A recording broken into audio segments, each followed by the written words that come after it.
So instead of asking why would I say yes to this shift, or why would I do this internship, or why would I, do anything, it's reframe that question and say why not. And I think that has kind of helped me a lot in terms of grabbing these opportunities, removing perhaps some of your own awkwardness or self-doubt or imposter syndrome, and just saying, why not? Just say yes to it, do it. You won't know everything going into it, and you won't, nail everything, and that's fine. You'll make mistakes. Having that attitude in a personal life, in a work life, that's really helped me build the career and get me to where I am now. G'day guys, coming up on the show today is Cormac Rabl. If creating amazing experiences is your thing, Corm introduces us to the wide variety of roles and opportunities in the events world. Cormac is an Australian event manager who recently joined international event consultancy Trivandi, where he is based in Dubai but does plenty of travel across the Middle East to events like the Jeddah F1 in Saudi Arabia. Corm has just been in the Middle East for the last 4 years and has worked on some incredible events such as the World Heavyweight Title Fight, Expo 2020 and the FIFA World Cup in Qatar. His experience doesn't stop there. Corm has worked on the 2019 ICC Cricket World Cup, the 2018 Commonwealth Games, Rugby World Cup and 2015 Cricket World Cup in Australia. Plenty to look out for in this episode, guys. Let's go.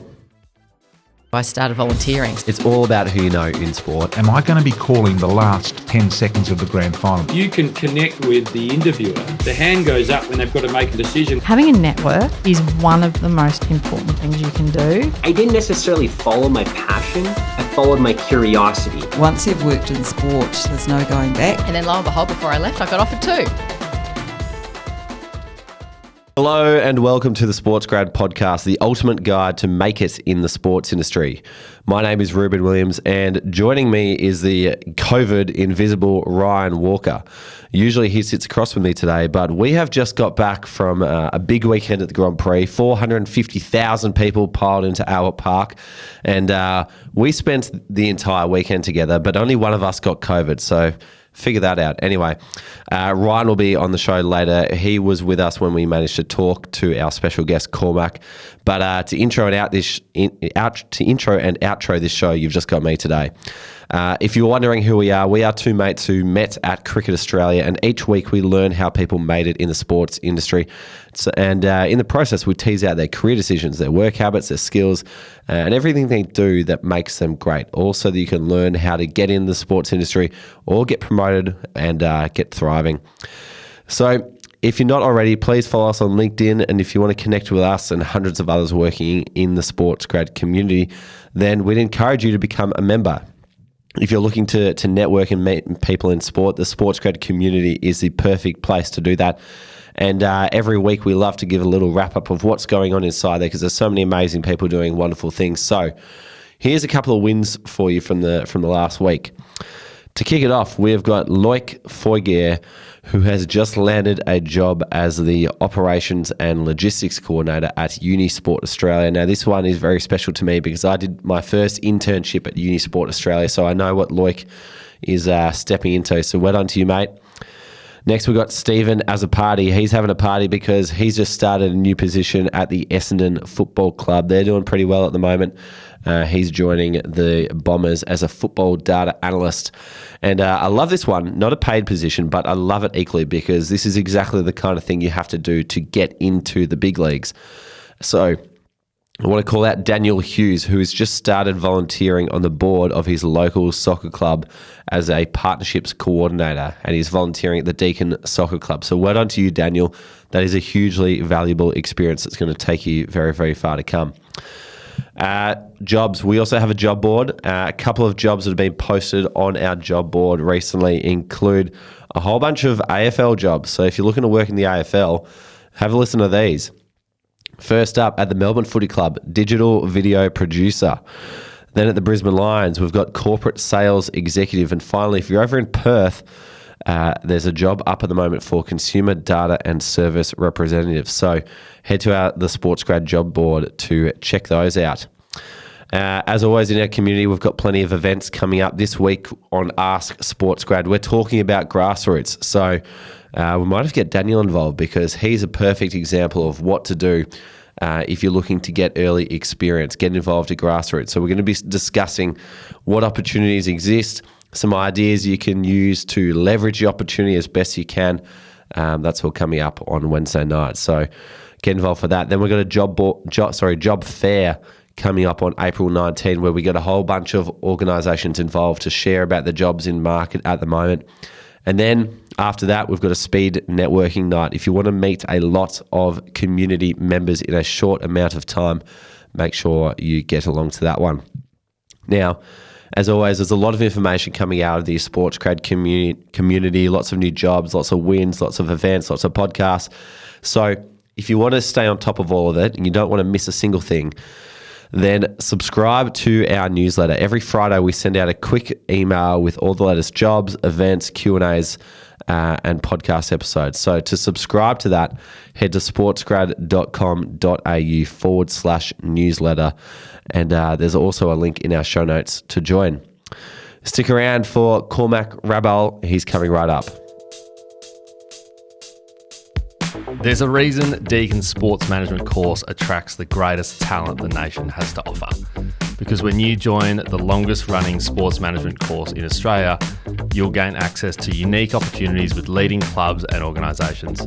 Their partnerships with the Geelong Footy Club, Deakin Melbourne Boomers and Netball Victoria and multiple elite industry partners will open the door to exciting placement experiences that connect you with the best athletes, managers and administrators in sport. Help shape the future of the sports industry. Secure your part in the golden decade of sport.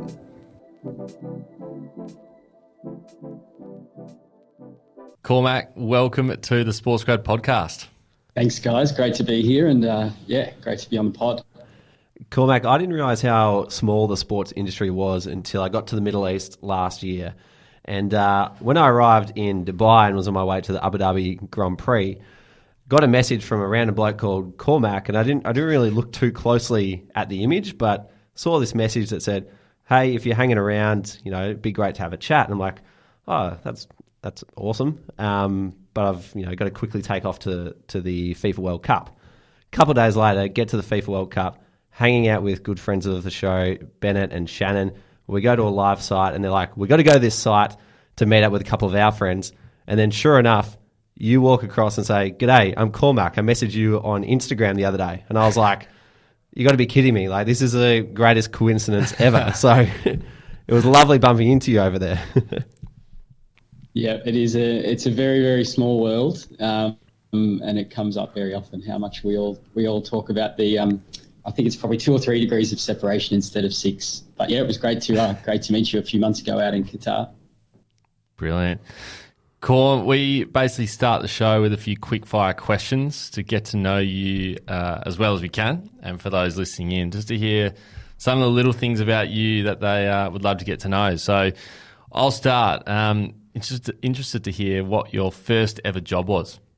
Yeah, my first ever job, I was a paper boy in my very, very small hometown of Matoa in country Victoria, about halfway between Melbourne and Adelaide. I was up every morning and driving around on the push bike with my Saturday ages, and that got me started at about 12, I reckon. Amazing. We've had a few country Victoria guests on recently. Michael Wilson, the other one to note. Well, good to keep that theme going. Yeah. Second question, what did you study at university? Well, I'm definitely not the first person to give this answer. I studied the double degree in sports science and commerce at Deakin University. So I think that's a bit of a trend. I love my time at Deakin. The 4-year degree was brilliant, and a lot of my pathway I think I can trace back to that. So yeah, really enjoyed that. Brilliant. Great to have another elite Deakin alumni amongst us, and our best friend of the podcast, I'll be happy to say. Your favourite sporting moment of all time? Favourite sporting moment? I do love my sport, and been to a lot of sports as a punter, but I think probably the favourite one for me was watching the Cricket World Cup final in 2015 at the MCG. That was my first job out of uni, for first full-time event job. So I worked on the tournament for 12 months and was lucky enough to be there at the final and not actually working because my venues were the Adelaide Oval and the Gabba. So I'd wrapped up my obligations and was at the final as a guest of the tournament, and to sit and watch that and think, wow, I've just been a part of this for 12 months, and to watch Australia to get a win, that kind of wrapped everything up really, really nicely for me, and reminded me why I'm in the industry and why I love it so much.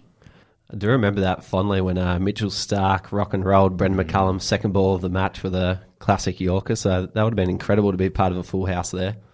Yeah, it was rocking, and I think that was maybe the writing was on the wall after that ball, but it was brilliant. But there were a lot of Kiwis came over, so the atmosphere at the G was brilliant. So yeah, I'll always remember that one. Fantastic.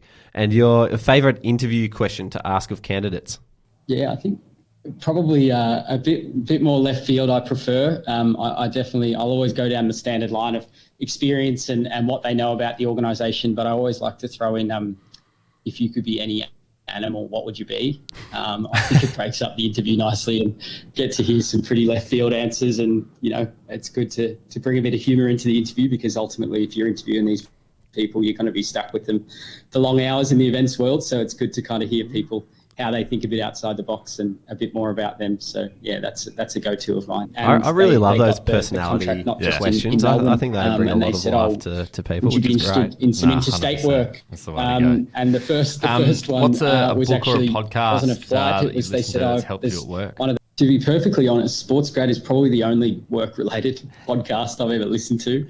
I'm not a massive, I guess, in my personal life, I try not to spend too much time geeking out on event stuff. So all my books and podcasts are very, very far away from my working world.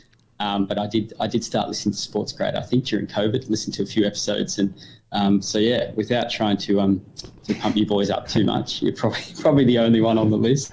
That was amazing. You'll take it. You're the first one who's given us that answer. So got me a thank Tiger you. We'll Airways. pay you later. Brilliant. And are you associated with any grassroots sporting clubs?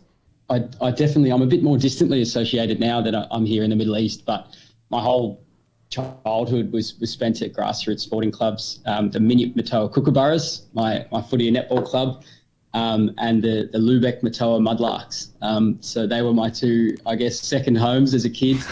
From playing to volunteering, whether it was running the boundary or working in the canteen or helping out on non-match days. That was all my kind of childhood from about 5 to 18, and then moving to Deakin was involved in some uni sport and the more kind of recreational mass participation side of sport. So yeah, it's always been a massive part of mine, and I still have a strong connection back to those clubs back home.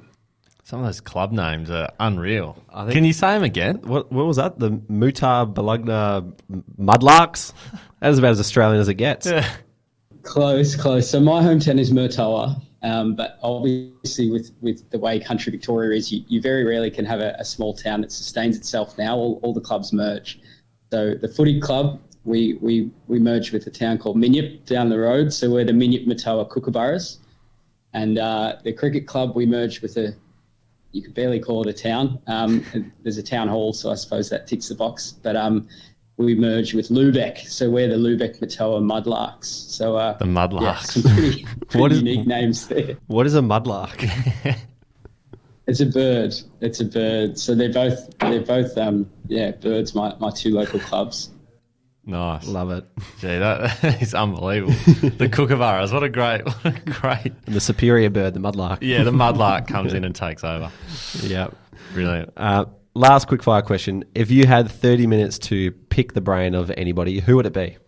Yeah, I think, sticking to the sporting theme, and this is probably one a lot of people would think of being Aussies. I think I've been lucky enough to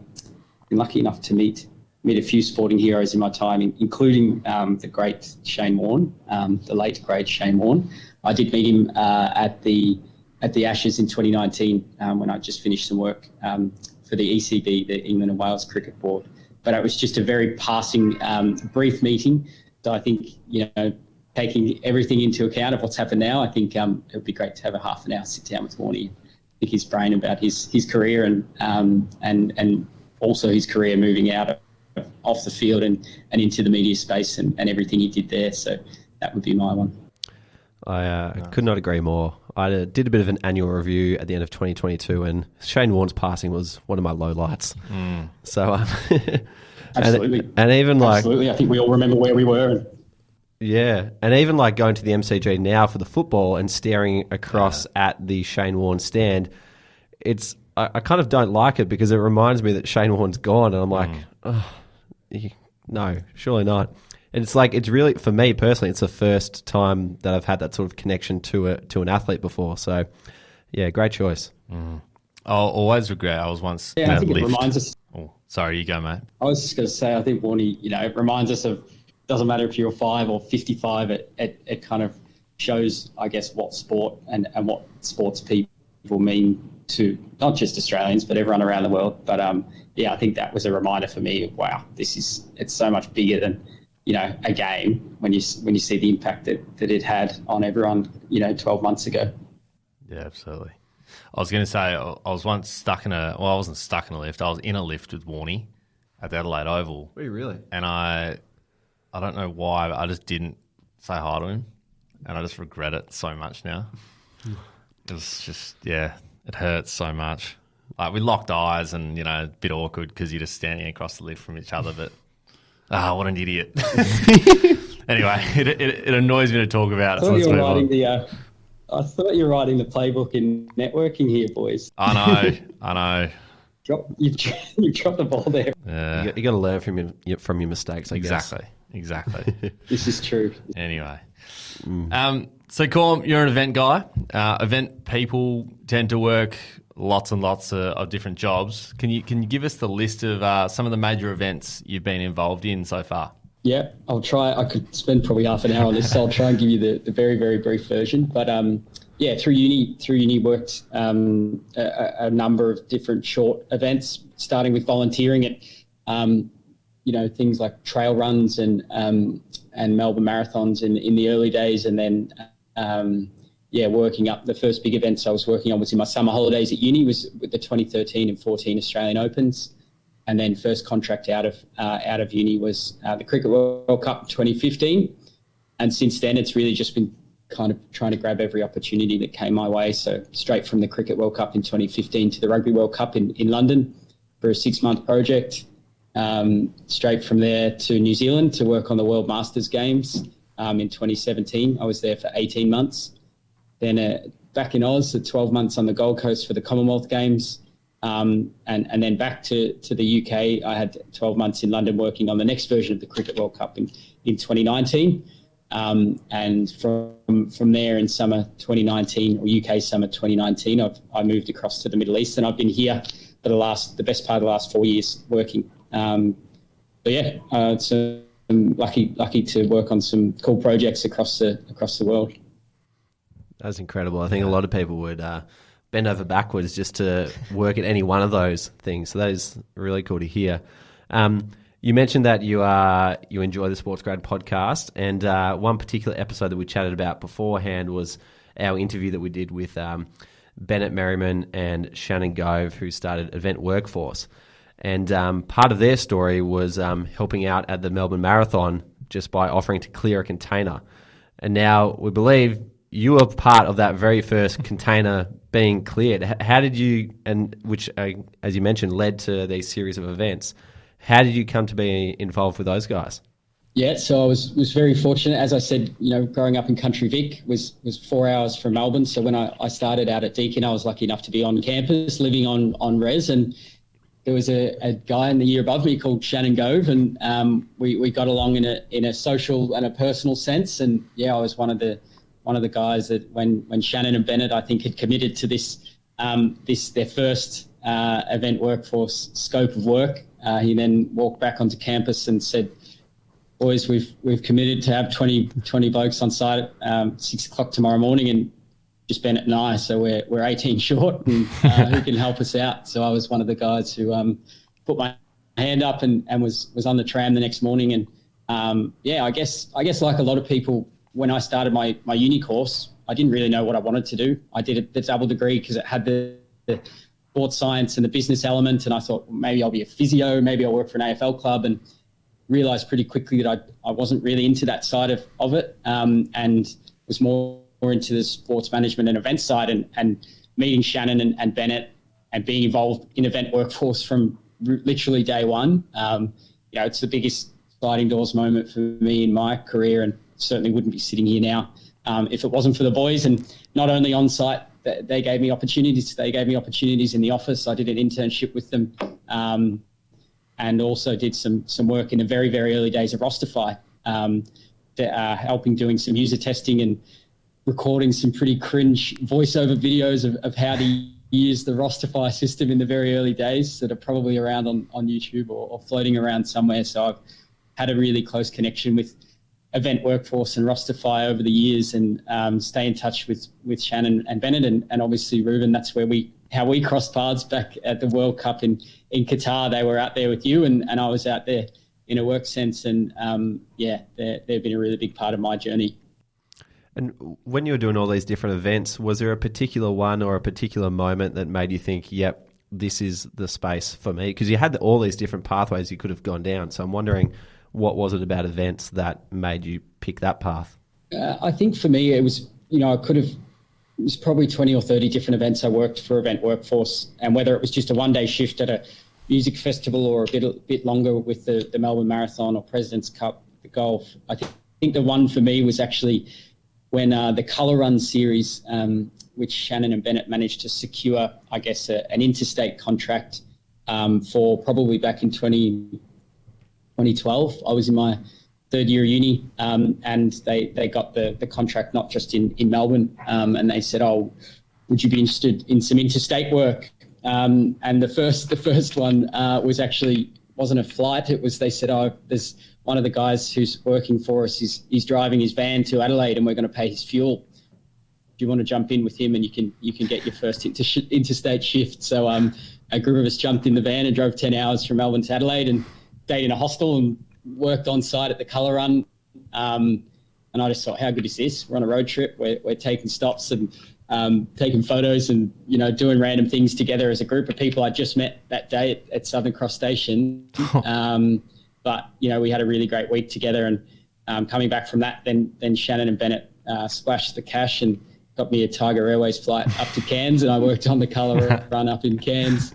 And again, it was just like, wait a minute, I'm still at uni, but I'm working interstate, and I'm seeing these cities I've never been to. And, I think with where I am now, sitting here in Dubai, and having spent, I think 7 out of the last 8 years in my career away from Australia, I think looking back to that moment of saying, I really enjoy being on the road. I enjoy the kind of challenges, but also the exciting opportunities of working abroad. I think that is kind of a moment for me, working on a couple of interstate events at the Colour Run that showed me that I really enjoy doing it. And what was that first event where you started to sort of shift away from just the casual shift to more of like a full-time role running that event? Yeah, so I think I was the Australian Open was probably the first event longer than a couple of weeks on site. So I had a couple of 2 or 3 month contracts with the Australian Open, but again, they're very, very site focused, no office administration. It was effectively working.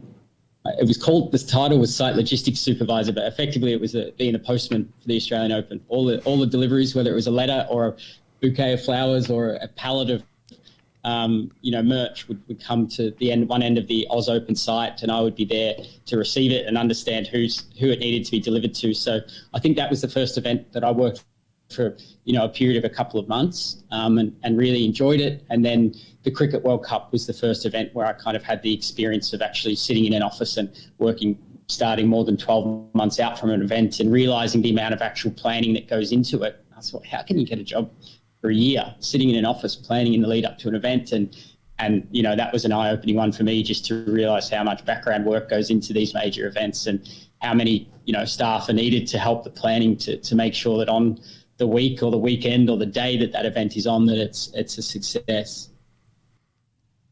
In events, it seems like your main job is to just make things happen, and there seems like there's a lot of different roles that make things happen. So I was wondering if you could share what are some of those different roles that you've worked in or that exist for event professionals, because like your title could be event manager one day, but then be something completely different for another event and another different title for another event. You kind of got the skill set that fits into each of them. So I'm wondering if you could talk to the breadth of roles that event managers can do. Yeah. I think that the best way for me to break it down is just think of all of us and our own experience attending an event. Right from understanding the event is on, whether you see it on a website or on social media or whatever it is, to applying for your tickets, to then actually coming up to the event day and catching public transport to, let's say Flinders Street Station, and then realising that, okay, I'm walking now to the MCG and there's marshals here and there's entertainment here happening in Fed Square and along Birrarung Ma, and all those touch points from a guest or a visitor. They require a lot of planning and delivery. So, I think for me, working in events, the great thing about it is there's an ability to experience every aspect of the event. My first job was as a volunteer coordinator, so I was not volunteering, but I was recruiting and training the volunteers in the Cricket World Cup.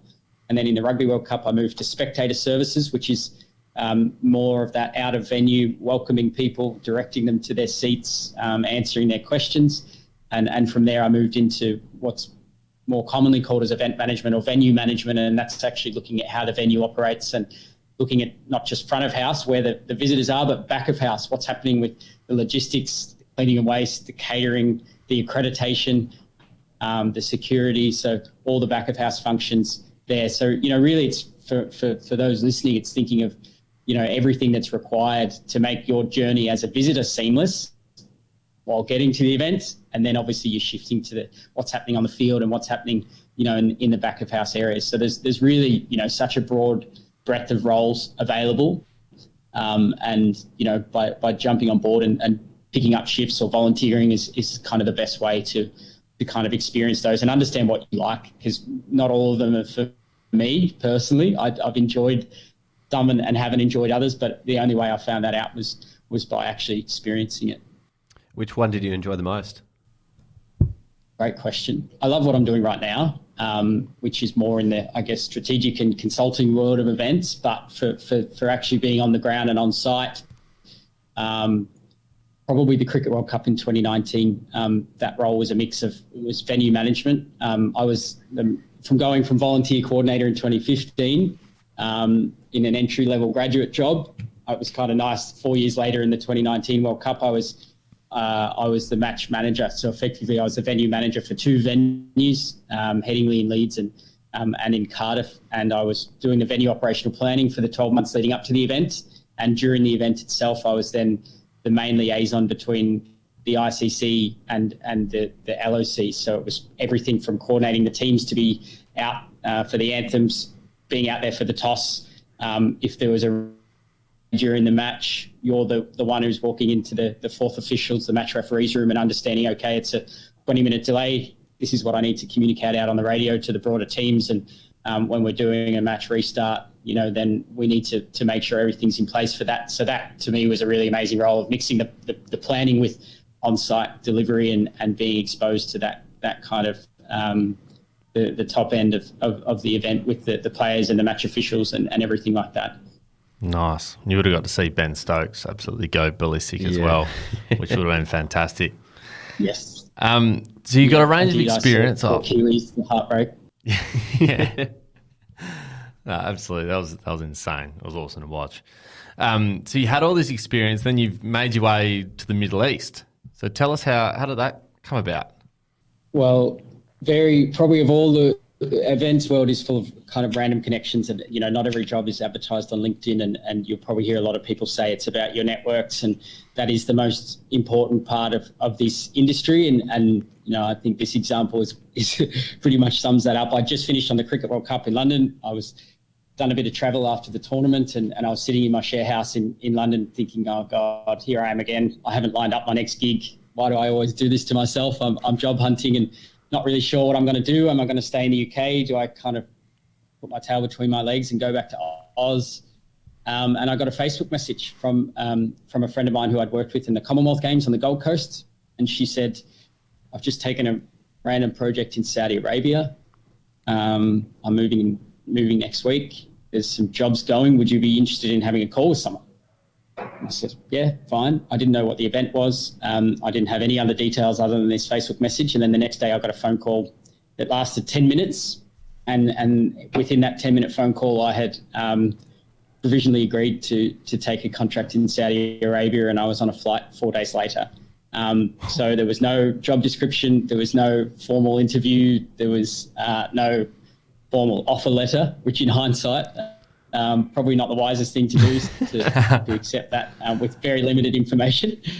So that's definitely not a recommended pathway. But that role was actually, I was the venue manager for the heavyweight world title fight, which was called the Clash on the Dunes in 2019, Joshua versus Ruiz. And it was an amazing opportunity. It was a really, really tough contract. It was 5 months in Saudi Arabia when I'd never worked in the Middle East before. And it was a big culture shock. And, from an actual event point of view, it was pretty much 4 or 5 months of 18-hour days and not much sleep and a lot of stress. But I really enjoyed it, and the event was a success. And that led me to kind of really know that I love working out in this region, and there's some amazing opportunities. And that was a moment for me that all came off a Facebook message when I was sitting on a couch, unemployed and not really sure what I was going to be doing.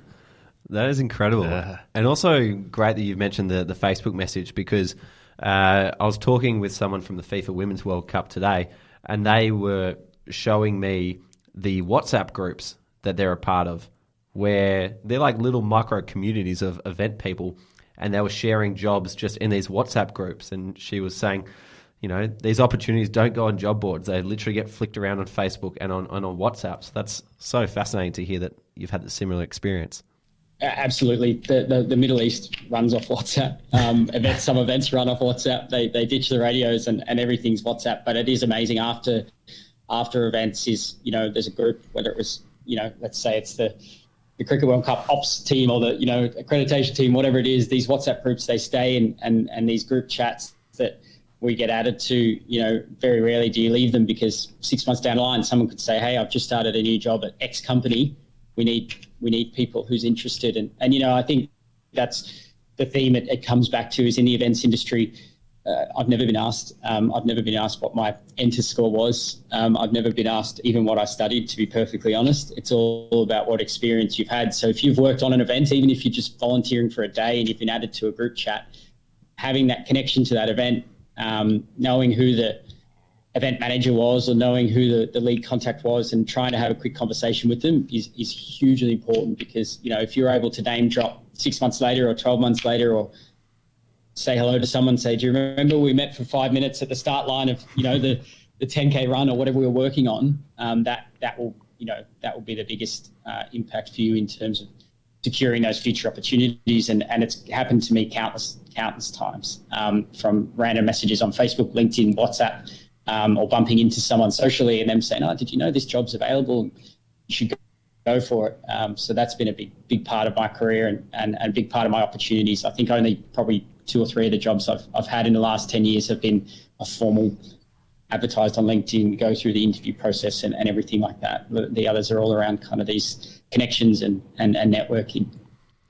It's eye-opening when you hear some of the ways of working in the event world for people who are hung up on their assignments at the moment. Do you know, I'm not sure if you've come across Hayam Katrib in your time, the head of workforce at the FIFA Women's World Cup, but she had a very similar start to what you were explaining. She used to be a teacher, and then someone asked her to help out with events on the weekend, and then next thing she knows, she was thrown into the 2000 Olympic Games, and she did like 8 Olympics after that. So your case in point right there. Yeah, and it just shows that, yes, for sure, university is massively important and doing well and networking is important, but ultimately it's your skills on the ground that count. And the only way to get that experience is to say yes to opportunities. And I'm sure for Hayam, it was kind of like, okay, I'm a teacher, but yes, I'll give this a go. And for me, it's a lot of my opportunities have been the same. I kind of haven't been 100% sure of what it was I was getting myself into, but always saying yes to an opportunity and knowing that if I didn't like it, I could bail. And I've always got a safety net to go back to, whether it's, go back to Oz or go traveling or something like that. But, with all the opportunities, say yes, and then, see if you enjoy it, and the rest will figure itself out. Nice. And what's made you stay there? Like, you obviously love the Middle East, and it looks like it's fantastic from a work sense, but what is it like over there, and why do you love to stay? Yeah, so I think when I did finish that first project in Saudi, I was kind of a bit, I was pretty burnt out, and I came back to Oz for a couple of weeks. It was Christmas holidays 2019, and I kind of needed some time to myself. And I think once I'd kind of sat and unwound a bit, I kind of realised that, yes, whilst it was hard work, the adrenaline rush and the excitement of the events world globally, that's a given. We all of us who work in events around the world, we do it because we love it, and we do it because of the rush. But I think in the Middle East, it's, you can multiply that by 10. The ambition of the projects, the fact that, time doesn't let anyone kind of say no to an opportunity. The first event I worked on, we built a 15,000 seat stadium and a 3-story VIP hospitality space that ended up having the Crown Prince of Saudi Arabia in it. We built that in 9 weeks. Whereas in Australia, if you had that, they would just say, okay, the event's off, we're not going to do it. So I think that the ambition and just the pure craziness of these projects, you just think, how can this actually happen? How are we going to pull this together? And then you manage to, because there's some amazing people out here. I think the freelancers who work in the Middle East, they're probably the most resilient and quick thinking and problem solving people in the events world, because they've just dealt with these crazy requests. And at the time, you just think, I don't know how we'll pull it off, but you do. And then, you've got that adrenaline rush and you're ready to do it all again. So, for me, the region is just, it's full of opportunities, particularly even during COVID. I stuck around here during COVID because I looked back at Australia and thought, well, the whole events world's shutting down and there's so many restrictions and everything's kind of really on the go slow. Whereas in the Middle East, we're still planning ahead. We're going ahead with the Dubai Expo. We're going ahead with the World Cup in Qatar. We're pushing forward. So, it's a place of fantastic opportunity if you can deal with the last minute and the stress and the challenges of it. Tell us a bit about running the FIFA World Cup from your perspective and the role that you were in. Yeah, so that was a really, again, a bit of a sliding doors moment for me. It was my first, proper what I would call a consulting role. So I'd had, 10 years, the best part of 10 years working on site and on the ground and in the local organising committee offices. And then after I finished that project in Saudi Arabia, an Australian consulting firm called Event Planning Group, EPG, they offered me a role based out of Dubai, working across projects in the Middle East. And the role with the FIFA World Cup was starting 2 years out from the event and actually working, helping what they call the visitor experience team. So that team within the World Cup was looking at basically everything a visitor would do outside of going to the matches. So the matches were sorted, the stadiums were built, and they knew what was happening there. But what could someone like Ruben, who comes over to Qatar for a few weeks, what can he do when he's not going to the matches? So that was a really interesting project. It was starting with the very early stages, 2 years out of doing a gap analysis, which is just looking at, okay, I'm in Doha in November of 2022. What can I do? There's museums, there's parks, there's bars and restaurants, and it was actually looking at what existed and then what the gaps were from an experience point of view. There's no fan zones, there's not many other experiences. Culturally, there's not a great network to get out to the desert or to get to the beach in Doha. So it was looking at that from 2 years out and then starting to come up with concepts and looking at what perhaps the World Cup as an organising committee could do in a temporary event sense to build these fan zones and to build these other experiences and to make things easier for a punter who wanted to spend 48 hours touring the country. So that was a really interesting project. And from finishing there to the back end of last year, the company I'm working with, Travandi, they're an amazing company in the events strategic and consulting world. And that's what I'm doing now on a daily basis, is looking at events in a long-term sense. It could be 5 years, 10 years out from the event, and helping with the strategic planning, which I find really fascinating. and then all the way to the operational readiness, which is what I've just been doing with the Formula One in Jeddah in Saudi, and the on-site delivery. So that the last 3 years for me has been a shift from on the ground. I've handed my radio in, and I've now been working more in a consulting sense, which a lot of my mates still give me stick about. The guys who are still on the ground and on site say I've gone a bit soft, and but I really enjoy this side of events where you can really take a long-term view at the strategy of a sporting organisation or an event or a governing body, and support on the long-term strategic side. Yeah, I can just hear Paulie G and Stewie Fleming saying, "You can't hack it anymore, Corm. Come get the radio back on." But daily basis. Well, I'm glad that you spotted the gap analysis. I'm glad you spotted in the gap analysis the lack of bars in Doha, because without those Park 400 or Park 500 live sites, we would have been in a bit of strife. It was a bit hard to find a beer over there. Yes, yeah. So we were a part of that exercise from the October 2020 when I started on the project. Was what does a regular fan want to do, and how can we come up with some concepts that allow them to do that? So that is cool. It's probably not the sexiest side of events, but it's stuff that you can look back on and say, okay, we were able to, in a meeting 2 or 3 or 4 years out from an event, suggest some things that ended up coming to fruition. Now, I wasn't the one in building that fan zone or delivering it. I wasn't right at the coalface, but I can say, actually, these were part of our long-term strategic suggestions and recommendations. So, I think I get as much satisfaction from that now as I did back, when I was working at World Cups and walking out on the field of play and hearing the crowd and everything like that. You're almost like a bit of an urban planner in a way, planning cities, but just in a small period of time.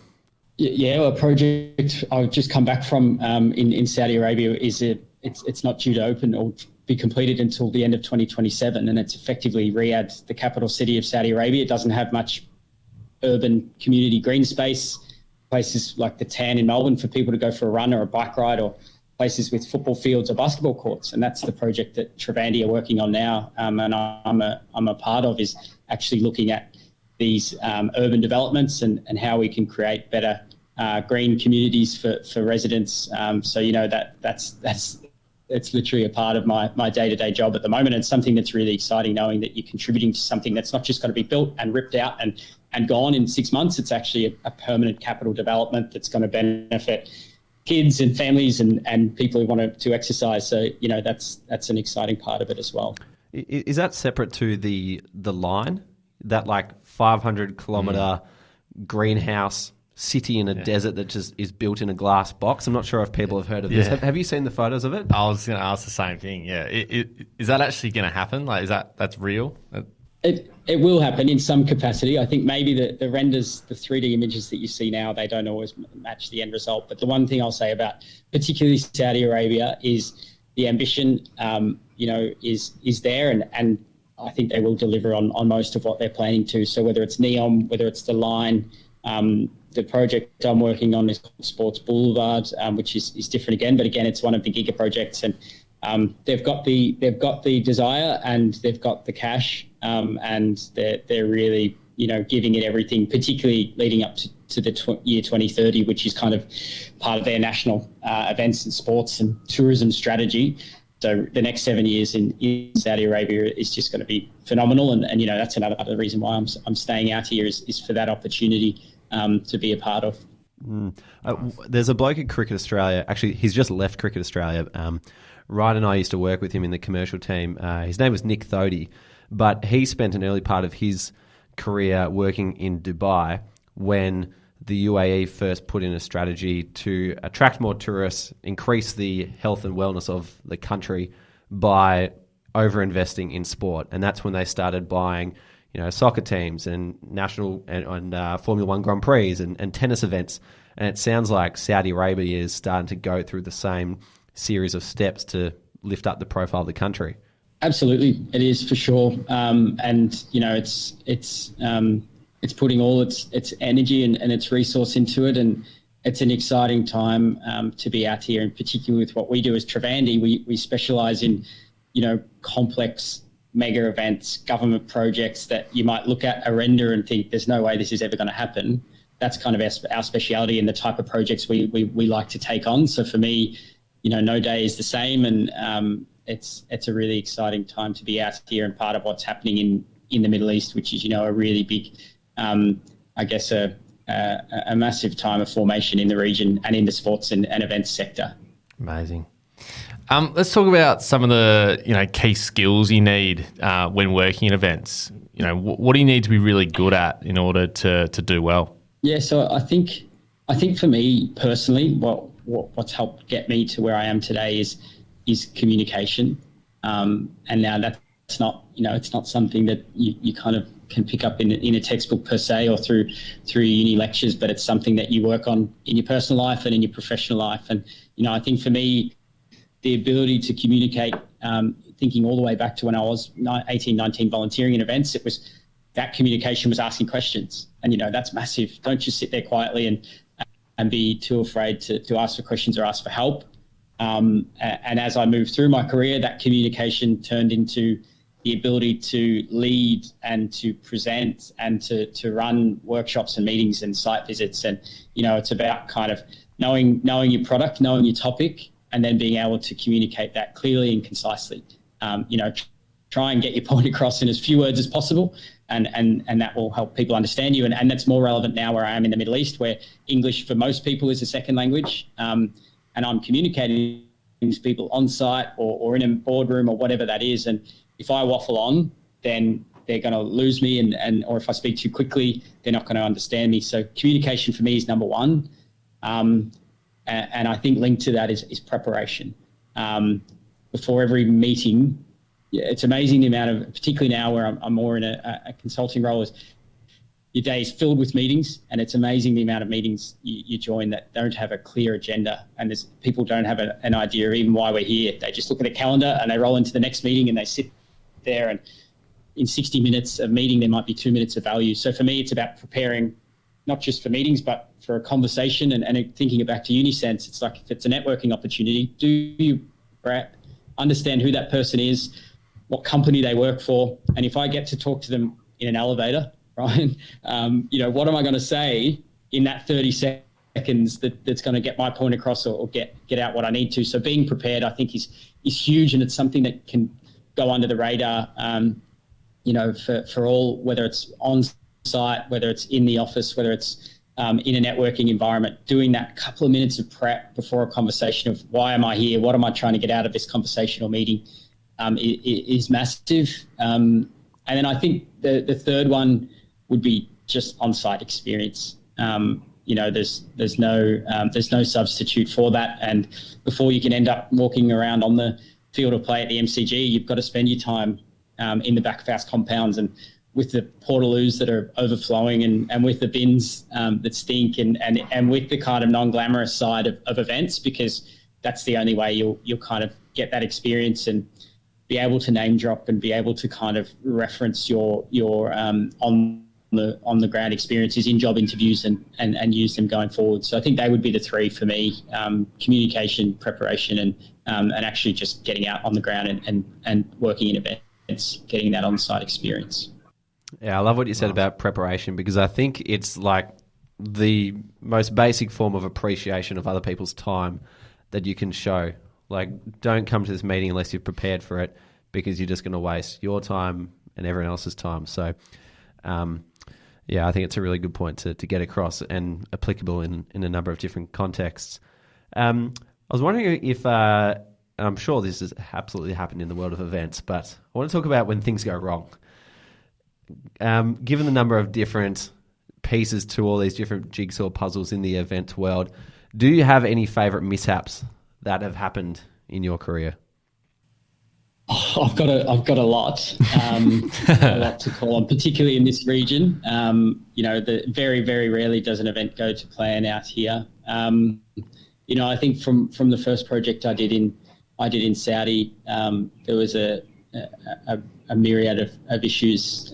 Even thinking to when we were building this site, we were building this 15,000 seat arena. And I was one of the first 2 on site. And, I'm not an engineer or construction manager. I was walking around in my hard hat thinking, God, I'm pretty out of my depth here. But was kind of sticking back to my principles of being prepared and reading the plans and doing the prep every day before I went onto site. And one of the mishaps was any outdoor boxing event, they build these huge canopies over the top of. So you've got your little boxing ring in the middle, then you've got these big canopy with these 4 big LED pillars around it and a roof in case it rains during event day. And off the roof, they also put your lights and smoke machines and all the kind of event production side of things. And I remember walking out onto the site and could see that the construction company started digging the holes for these 4 big pillars because they needed to pour concrete base because there was going to be 40 tons of kit going on this roof. And I remember walking out onto site and getting my bearings a bit, and the stadium was still being built around the ring, and I kind of was looking at the plans and looking at the holes, and I was kind of like, it feels a bit, something doesn't quite feel right. And chatting to my kind of production and technical manager, we're kind of saying, are we standing in the right position, or have we not got our bearings with where this CAD plan is, or how is this working? And from us having a 2-minute conversation of this doesn't quite feel right, we came to the realization that the construction company had come in and they were using a set of plans that was 2 weeks old, and that set of plans had the foundations in the wrong location. So they'd gone and dug 8 meters into the ground and were ready to start pouring concrete, but these foundations that actually were in the wrong place. Oh, no. And that was like, oh, God.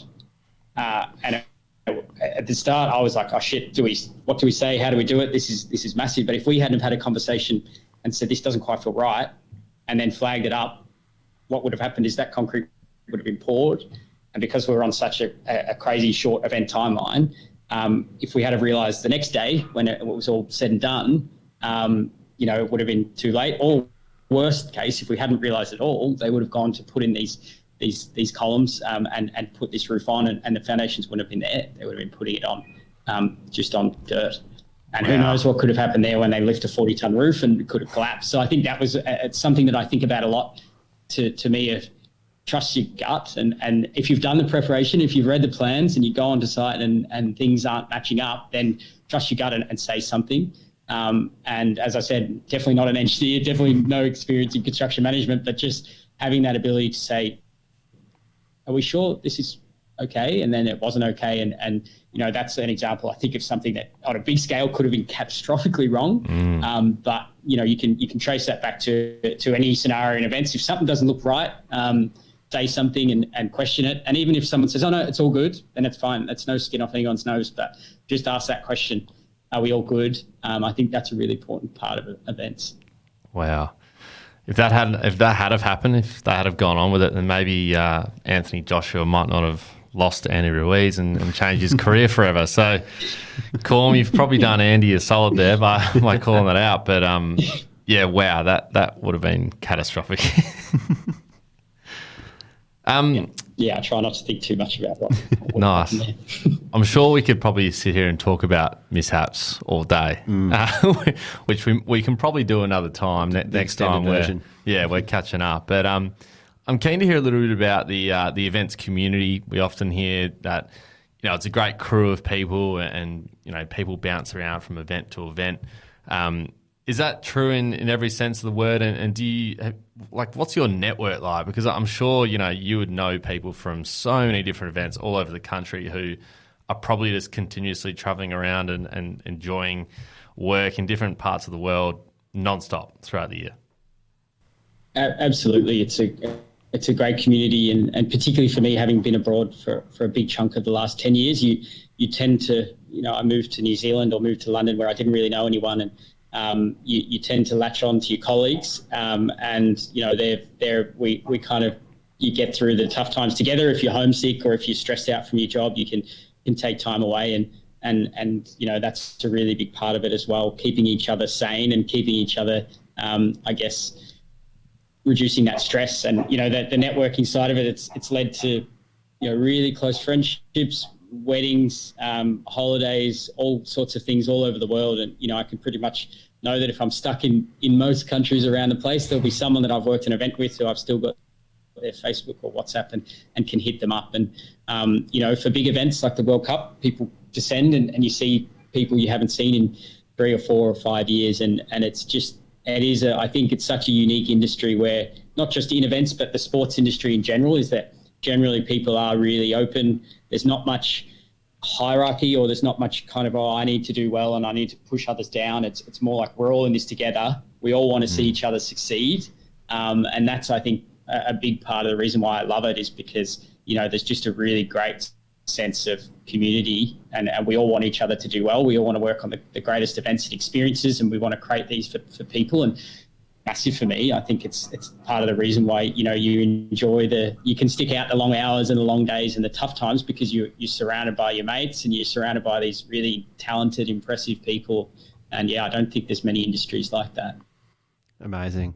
We've got one final question for you, Corm, and that is, if you could go back to the Deakin University res site, to one of the quiet study areas, and leave a note on the desk for someone studying sport management, exercise science, not really sure what they want to do with their career, what piece of advice would you leave for them?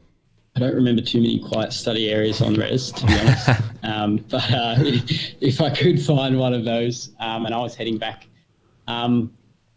I think for me, one that a mate of mine, a Dutch guy actually that I lived with when I was in the UK working on the Rugby World Cup. He'd be a great guest on the podcast. His name's Willem Hegan, and he's now the guest experience manager of the Amsterdam Arena, the biggest stadium in the Netherlands. Willem's kind of motto, which I adopted in 2015 very, very quickly after meeting him, was just very simple. It was just, why not?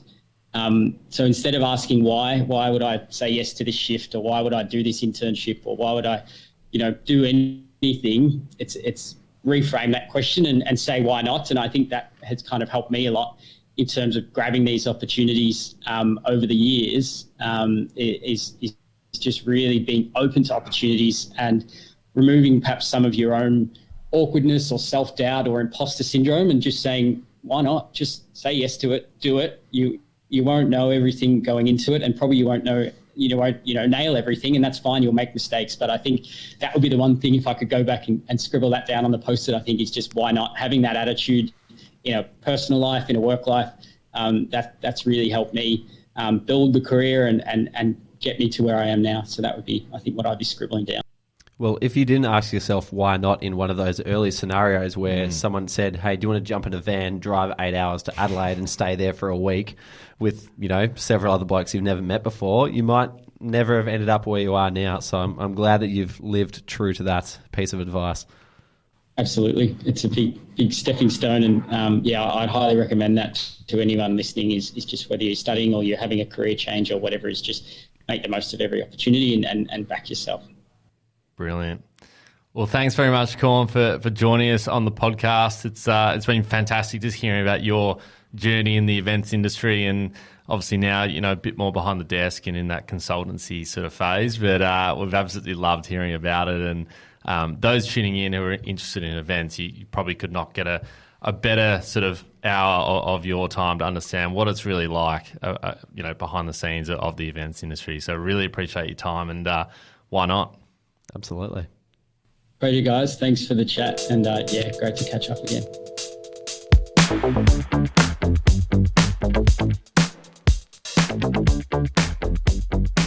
Alrighty, guys. I hope you enjoyed that chat with Cormac.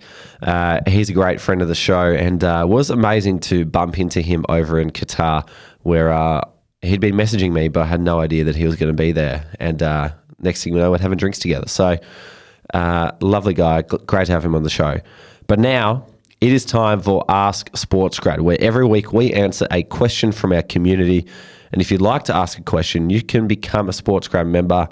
So just head to sportsgrad.com.au/community to join. Once you're inside, we have a channel called Ask SportsGrad. You can add your question there and we will answer it for you. So this one comes from Karina, and she says, hey guys, what kind of places should I look to start my career? I'd love to work for a large organisation, but I'm thinking of applying for some roles at a state organisation. What should I do? This is a great question, because I think a lot of people who step into sport look at the major organisations, whether it's the NFL, the NBA, Cricket Australia, AFL, and think that is the only place that I want to work. That's the only place that I can work. But sometimes to get to those major organisations. You have to start off at some smaller organisations. And this is a good thing because often those smaller organisations is where you learn the most. So one of the benefits of working at a state organisation where the employee count can be literally as 5 to 10 people is that you'll be required to do lots of different things. And so your skills are going to grow enormously because you're going to have to learn on the fly. You're going to have to figure things out for yourself. You're not going to be part of a massive 1,000-person or 500-person system that makes an organisation tick. You're going to have to be playing a lot of different roles. So if you don't have the skills for some of those roles that you are required to play, then you're going to have to learn, and that is a good thing. So these small organisations can be really great to learn a lot of different skills and have a lot of autonomy over what you do at the same time. I know for a lot of young professionals, one of the biggest challenges that they have at work is that they feel like they're not having an impact. And that's because, they might have a very specific role that only does a certain thing, and they kind of feel like they're lost in the entire big organisation that produces a result. Well, at smaller organisations, you can feel the impact you're having because you're required to do just about everything. And often these are the perfect breeding grounds to level up. So, for example, we've had a couple of podcast guests who have started in state organisations and then have gone on to major organisations. So one that comes to mind was an early episode with Eliza Dewar, who I believe is episode 18 or around that ballpark. And she started her career at Gymnastics Victoria. She was in a marketing communications role, and she had to do everything from create the website to the social media to writing blogs. And because of that, she got a very well-rounded initial experience. And from that experience, she was able to apply for her next job at the Carlton Footy Club, who are doing pretty well at the moment. So without that initial state experience, I think Eliza might have been hard-pressed to get that Carlton Footy Club experience. So it can be super valuable. Another one that comes to mind is our beloved Jack Lloyd, who used to be an intern with us and has featured on the podcast on a couple of occasions in episode, I'm going to say, 225. When he joined us in episode 70, we interviewed him after he'd just completed his first full week of his first full-time job. And that was at Rugby Victoria. He didn't know a single thing about rugby walking in. I remember he called me and said, "Ruben, should I go for this job? I don't know about rugby." I said, "Yes, absolutely, because you're going to learn a whole lot." And that's exactly what he did. Similar to Eliza, he was in a marketing communications role. He had to use Photoshop. He had to use Premiere Pro. He had to update the website. He had to write blogs on games happening in the community. And sure enough, that well-rounded experience after 12 months led to him getting a job as a digital marketing coordinator at the ICC T20 World Cup. And at the T20 World Cup final at the MCG last year, he's sending us photos on stage after England have just won the World Cup final. So he's having the time of his life in front of a, packed 90,000 person stadium. But that only comes from that initial experience in Rugby Victoria. So if you're thinking about what to do I go for a bigger organisation or do I go for a small organisation? Still absolutely hold on to that vision and that dream of working for the big organisation, but don't discount the small organisations. Often they can be the perfect place to get your foot in the door, get some really good skills and experience, and then level up in time. I hope that answers your question for you, Karina. Thank you for sending your question in. If you'd like to ask us a question or ask our friends a question, and by friends I mean people from the sports industry who've been on the podcast who come and join us for a live session, then sign up to become a SportsGrad member, because every week we jump at a Q&A where it's an open floor for you to ask these industry professionals any of your questions.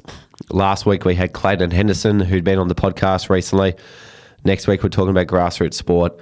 We've got plenty of events coming up in the future. All of these are recorded, so when you do join, you get immediate access to over 50 hours of exclusive content, which is basically like Netflix, but for the sports industry. Hey guys, one last thing before you go. If you'd enjoy a quick email from us each Friday on all the latest job openings, networking events, Q&As with industry professionals and latest podcast episodes, then subscribe to the SportsGrad newsletter. Head to our website www.sportsgrad.com.au/newsletter to subscribe. There's also a link in our show notes to join.